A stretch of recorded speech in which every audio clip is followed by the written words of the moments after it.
Hey guys, Primal Chaos here, and isn't it about time we got back to the genesis of this project?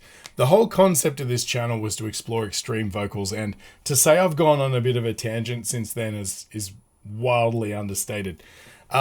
So yeah, look, Lorna Shore was one of the first videos that really introduced me to the extreme end of like your deathcore, metalcore sort of genre. I'd heard stuff before, but nothing that was quite as big of a punch in the face wall of sound, many types of extreme vocals, all rolled into one song. I think to the Hellfire was a bit of a gateway song for a lot of people, because it sort of went viral and therefore exposed, a lot of people to that genre of music.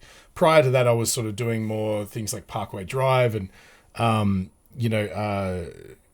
Art Is Murder, stuff like that. And then Will Ramos comes along and I'm like, okay, this is interesting, right? This is like, compared to everything else, it's not that it's better or worse or whatever.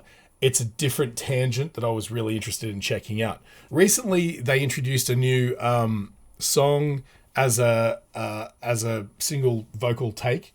And last time I did To the Hellfire like that, it was really interesting to listen to Will's voice sort of stand out in the mix a little bit more. So why not jump into this one? I'm not familiar with this song. I haven't done a deep dive because I always expected to come back to these guys and run through a lot more of their material, and I never really got around to it. I think I've done 2 Lorna Shore songs to date. I'm up to like 120 something videos, so it's time I go back to my roots. So what am I expecting? Pretty much probably more of the same. What I'm actually more curious about than anything is, I don't know how many of you guys follow the Charismatic Voice. Elizabeth over at Charismatic Voice does a top tier sort of job of breaking down vocalists and things like that. And she recently had, she got in communication with Will. They had a really cool interview together, and she promised to get him scoped, to get a camera put down his throat to see exactly what's going on with his larynx and stuff like that. And apparently in May, they're going to release the video of that. So I'm super keen to hear that, because this has been an interesting journey for me, because I've sort of been trying to understand how the low gutturals work, particularly high screams, fry screams and stuff like that. I sort of get the low gutturals are a little bit trickier to understand. And so, this is hopefully going to be a really good example of that. So let's dive right in. I've talked enough. Let's let Will do the talking. And I return to Nothingness, Lorna Shore one take playthrough. Here we go. And also I've just got the preview a little bit more transparent, just for copyright reasons. So here we go.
So that's really interesting through that part there.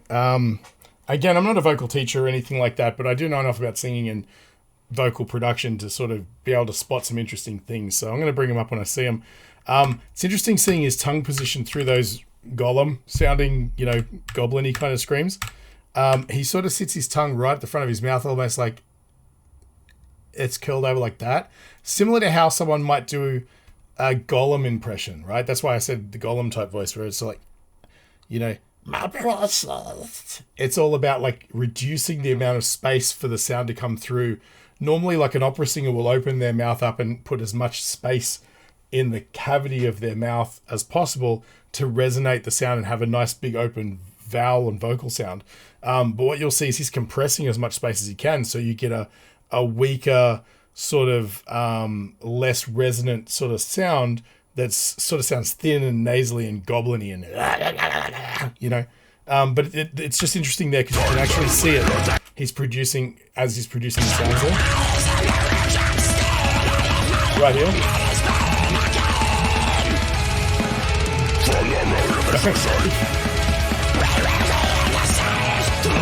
It's right in front of the pop filter there.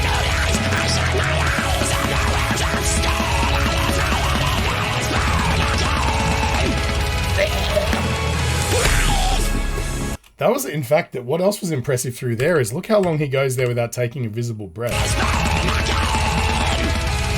Breath there.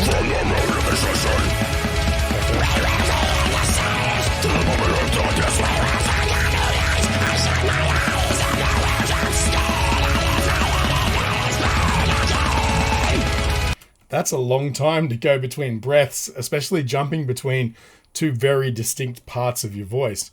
I've got a theory about the vocal production here that I think, and a lot of other people out there who sort of do this stuff regularly or teach or coach this stuff will probably disagree with me, but let me know in the comments if you think there's some substance to this. My personal belief is that all three voices that Will has, which is his fry scream sort of things, which he doesn't seem to do as much, and his high sort of nasally goblin sound and his low growls, all come from the same technique. And that is, you essentially take a fry scream and it's how you manipulate the space around your esophagus and your face and you know, like any of the cavities that you have at your disposal. How you manipulate those is how you change the sound to suit the different styles. Because a lot of vocal coaches I've seen will instruct you to do that sort of thing where you've gotten home and you're exhausted and someone hasn't put the dishes away and you just go, and that's how you sort of get to understand that sort of low growl sort of sound, that sort of thing. But to me, as soon as I do that personally, I suddenly feel a roughness there. I feel things rubbing together that in an uncomfortable way. Whereas I feel like if you can produce like a fry sound, like a like that, and not have, like when I do that particular sound, I don't have any sort of tension or anything like that. There's just a comfortable, I hate to use the word note, but in my register where I can easily affect the sound without pushing or sort of screaming. You can hear more of like a, and I can do that quietly, like, and I can put more force into it, and it doesn't ever feel like there's anything rubbing or anything uncomfortable or any tension in my neck or anything. It's just as comfortable as I'm talking now. Now, if I take that sound, let's see if I can do it. I'm not warmed up or anything, but if I take that sound like, and then I sort of elongate everything and feel like I'm opening things up and I'm making more of an aw sound with my face, like aw, like that. Suddenly it goes from to like a low sound, and you can hear like I'm not or anything like that. I don't have any, it feels just as comfortable as me going like that. And you can take that same sound and like I said, you remove all of the space and the resonance around the sound and shrink everything, and you're just taking again that same sound. The reason I came across this concept, and I don't know, maybe this is how it's taught everywhere. I haven't really watched any tutorials on how to do it or anything like that. Or if I have, I've sort of sat through a few things and went, oh, it doesn't feel right to me, and I stopped, which is exactly what I recommend everybody does. As soon as anything feels uncomfortable, you're doing it wrong. Stop, and you'll injure yourself. You'll cause yourself more harm than anything. But I watched that very famous YouTube short video of Alex Terrible where he's got the cat on his shoulders, and you hear him, and he's got the benefit of being in a room that's very resonant, right? So that also helps with the rumbly sort of sound and all that sort of stuff, which you'd normally, with a microphone, you put some reverb on it and stuff like that, blast it through a massive PA, and it's going to sound like the devil himself, right? But what I noticed was he didn't just go like that and make a low noise. He starts with airflow and almost like a fry sort of note, like you hear that first, and then it becomes like a lower resonant thing. And you can hear I'm not changing pitch. I'm not going down to like a low thing. I'm just taking the note that's comfortable for me to put that grid on.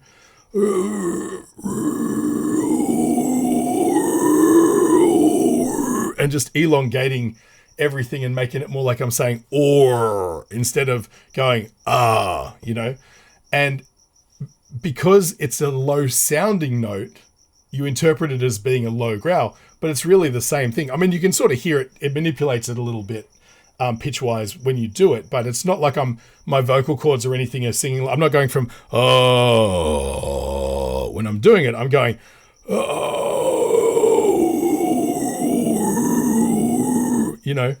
and whether or not that's a good growl or not, I don't know. I'm not a singer in a band or anything like that. That's just been me playing around with some sounds. And God, I hope I wasn't blasting too loud in the microphone there either. But to me, I think that's kind of how Will gets away with doing it comfortably, is that he sort of has figured out that it's not about trying to sing a low note. And again, he's got notes set lower than that and stuff like that. He's also been doing it a lot longer, and he's more highly influenced by great performers in this genre. But as long as what he's producing feels the same way that it does when I do it, which is that there's no immediate sort of kind of rubbing of anything down here. In fact, if anything, I just feel it sort of around the back of my mouth and my face more than anything. It's not anywhere near my throat, right? So if he is doing it sort of that way, then I can imagine how it would seem unusual with a scope or anything like that, because there's nothing vocally other than like going on, So anyway, let's get back to the song. I was just vibing on the way that you can see his mouth producing all of these different sort of, sometimes he puts his tongue to the side a little bit, almost like a choking sound, very cool.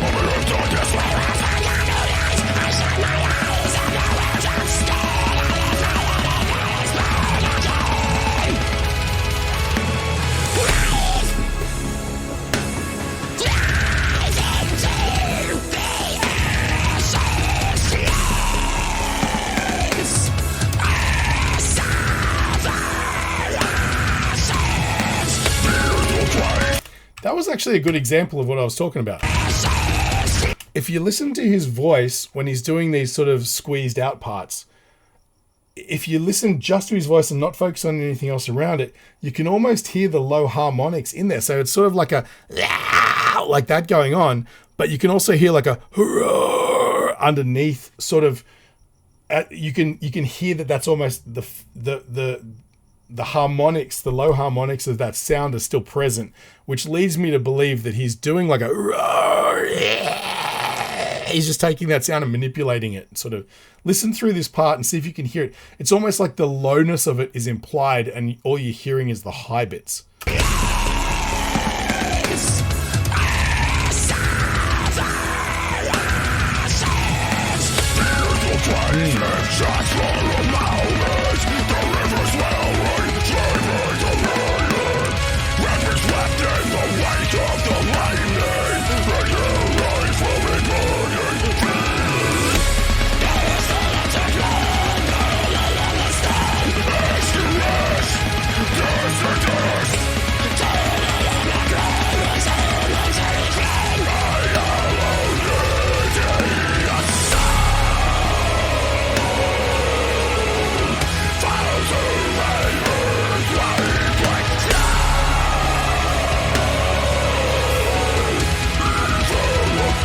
I don't know that sound yet.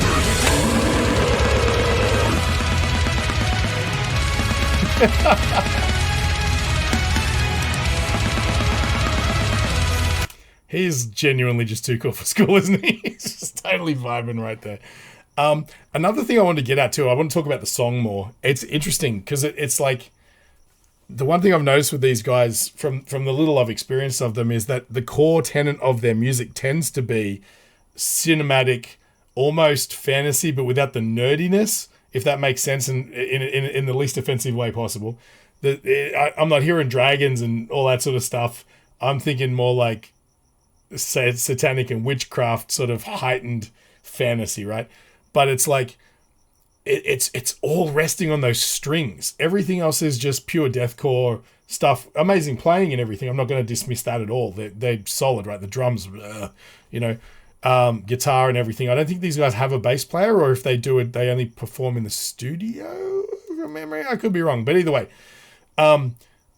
if anybody has access to any stems of these guys, part of what I do on the channel, relatively unsuccessfully, to be honest with you, but for me, it's the funnest part of the whole channel, is if I can ever get a hold of stems, I'll do a breakdown of a song where I can, mute the guitars or mute the string sounds or take the vocal out or solo the vocal or do any of that stuff. So you can really see how the sausage is made, so to speak, and how it all fits together.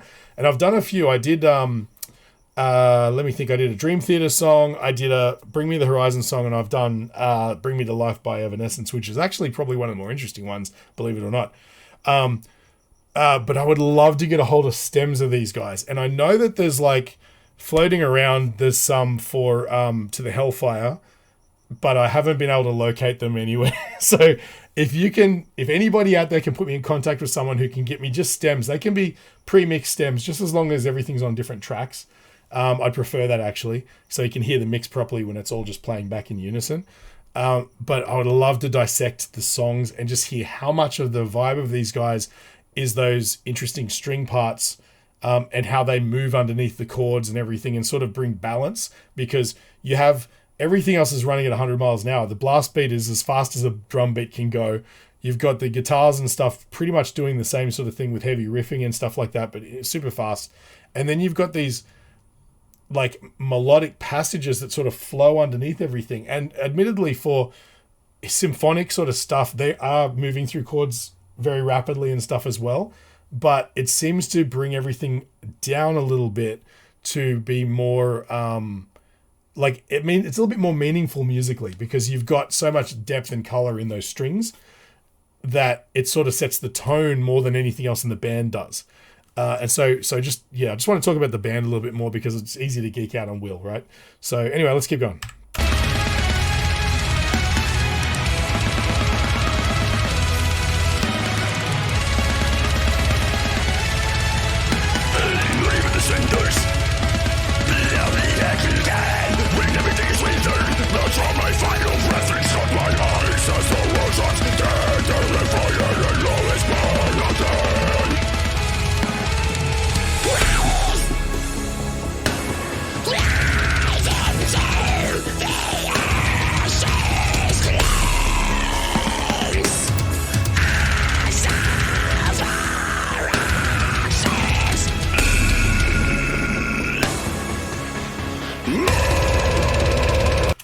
I love that sound. That particular sound there was the thing that kind of drew me into trying to understand how low growls worked. Because you got low growls that sound like that, but sometimes they just sound like it's got a vibe to it, like there's almost like an animalistic, when a tiger purrs, you hear that rattle. It's like sort of thing within the growl, and you can hear it there. And to me, I started to realize it sounds more like turbulence rather than something actually vibrating mechanically, right? And the sound of it overall sounds like somebody blowing in a jug. You get that sort of when you're blowing in a jug. It's got that sort of thing. And now imagine that air's moving around and it's not in a nice round cavity. It sort of bumps around into each other, and you get this kind of pulse of like a vibration of air molecules, or like it's a resonation rather than something legitimately mechanically moving against itself. And what I feel like is again, it's taking that low growl from the fry scream, and the lower you get and the more of that cavity you can open up, allows you to sort of, it takes it to another level again, and you hear this sort of resonance of like it's almost like I said, like an air bouncing around in a space, you know, harmonizing with itself, and that's how you get that sort of ringing sound to it. Like it's hard to put into words. You kind of just have to hear it, but I'm not sure how to produce that other than to just keep practicing, probably more breath support, more control, and being able to open up that cavity behind the sound more. If what I'm explaining makes any sense.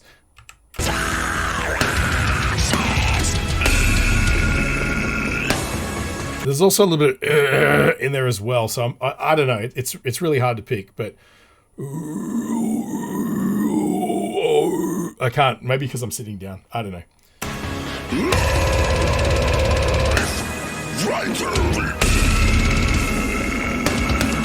Come on.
Man, I'd forgotten how musical that player is. I'm going to have to learn that guy's name, actually. I feel bad. Let me know in the comments the guitar player who just shredded that insane solo.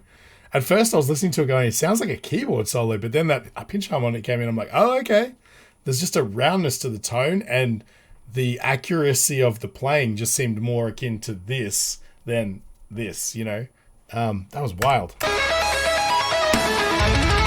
A lot of neoclassical motifs too, very reminiscent of Yngwie Malmsteen.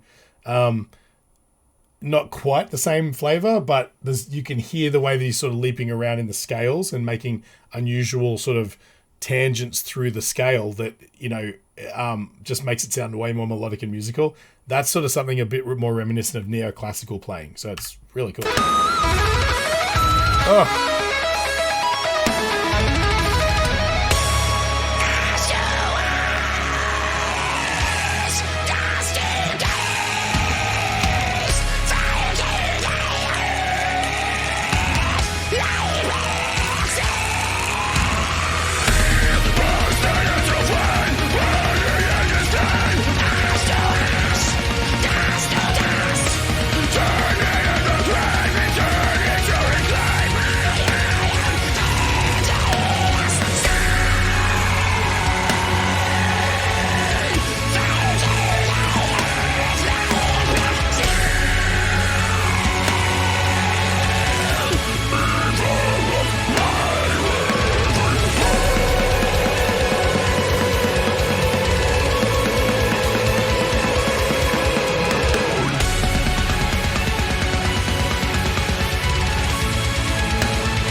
Hopefully you guys listen to the next one, but I hope you guys enjoyed the EP, and we got a whole LP coming soon, so if you like what you're hearing, get ready.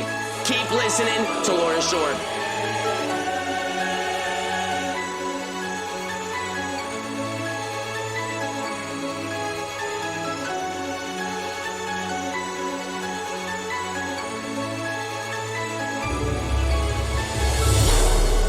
Cool. Timpanis. Wow, they put effort in right to the end. You got to respect that. All right. So hang around after the break. I'll give a full summary. Hey guys, this video is made possible by Enchroma. 1 in 6 guys and 1 in 200 women are colorblind, and if that happens to be you, there's something you can do about it. Click the link in the description, it'll take you to Enchroma's website where you can get a free eye test. And while you're there, maybe pick up some corrective lenses. They've got styles to suit everybody and a 60-day money-back guarantee, so you got really nothing to lose. And while you're there, use the code CHAOS in checkout to get 10% off. Tell them Primal Chaos sent you. All right, so we're back. Okay, so here's an interesting cat, man. I know that this isn't how the voice functions, but when you hear him talk at the end, and he's just got such a sort of like it's almost like a high tenor kind of speaking voice. You've got this sort of, hey guys, blah blah blah blah blah, and then he's like, boo. It just doesn't seem natural, right? And I know it doesn't work that way, but it still messes with my head a little bit. Look again, so Lorna Shore. Exactly what I expected, which is, I don't want that to sound like a negative. They sort of deliver exactly as promised every time. And through that is like incredibly complex arrangements of cinematic music with deathcore guitars, drums, and, Will doing his own thing on top, which is, I guess the thing that's most stunning about what he does is his ability to transition between all of his different sounds very mechanically and with what appears to be zero effort. Even just between like certain words in like the lyrical sentence, right? It'll be like, and he can do it at a world-class level, effortlessly, as easy as it is for a normal singer just to remember the lyrics, and it's pretty mind-blowing, to be honest with you. And I know he's not the only guy who can do this. We've heard examples of it in many other bands for going back a long ways. You guys keep telling me to listen to Dickie Allen, which I will get around to eventually. I'd love to sort of hear sort of the inspiration for Will's voice, right? But man, like there's just something about seeing him do it live like this that just boggles the mind. It almost seems like I should say that there's no one else like this. But I know that comes from a point of ignorance. I'm not very versed in this genre of music. In fact, this is probably the best representation that I've personally had of this, without much else sort of, coming into my sphere, right? So actually that'd be an interesting point too. Give me some examples in the comments of other artists you think sort of parallel this style. Not so much musically, but vocally, because, there's probably plenty of symphonic deathcore kind of bands around. So I'm talking more about like some vocalists that are this versatile would be really cool as well. I don't think I've got much else to say. I pretty much covered most of it in the actual listen through, but man, like from my limited perspective, I really do think that the hype is probably deserved with these guys. And that is because of their versatility and because of Will being such a star up front. And also, like I checked out their former singer as well, and he did pretty much just the same job. So I guess credit to the band as a whole, rather than just the current incarnation of the band as well. But yeah, that's pretty much it, guys. If you feel like I've brightened your day at all, the best way you can support the channel is just by buying me a coffee. There's a link to a PayPal donate button in the description.